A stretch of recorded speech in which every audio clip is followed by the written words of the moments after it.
Əziz müəllimlərim, belə bir sualla tanışırlar. Ata-ana və 5 uşaq bəyənməsi tərəfində əyləşdilər.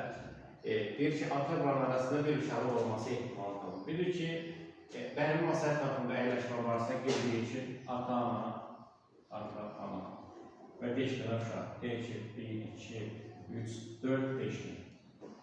İndi burada ümumi olaraq ehtimalda, ümumi hallar məlumdur.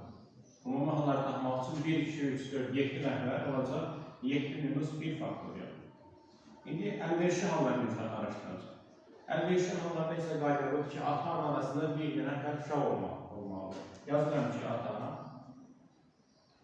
uşaq bir dənə də ana. Bu, ata-ana arasında bir uşaq gəlməsi. Və plus yerdə qaldı 4 dənə uşaq. 1, 2, 3, 4 dənə uşaq. Onu yerləşdirdim burada. İndi, bunların da öz arasında yerləşməsi, ata-ana arasındakı bir uşaq gəlməsini bir hal kimi baxır.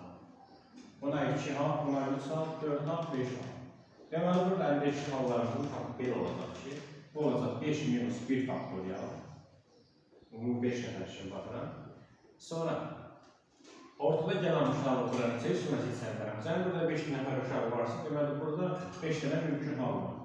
Yəni, 5 dənə uşağı buraya yerləşdirmək. Bir də ki, ata-ana öz arasında yerləşmə edirlər. O da 2 sayıdır. Deməli, burada bizim oldu əlverişli hallarımız. Deməli, hadisəli ehtimalı bərabər olacaq. Bu bizim üçün əlverişli hallardır. Yəni, 5 minus 1, 4 faktorial olur. 4 faktorial. Burasının 5, burasının 2. Yəni, burasının 10. Bölünsün, ümumi hallarda 7 minus 1 faktorial 6 faktorial. Və bu da hesablama tələbidir. Hesablayır, bu olur məsələnin cavabı. Çox gözəl, maraqlı bir məsələ.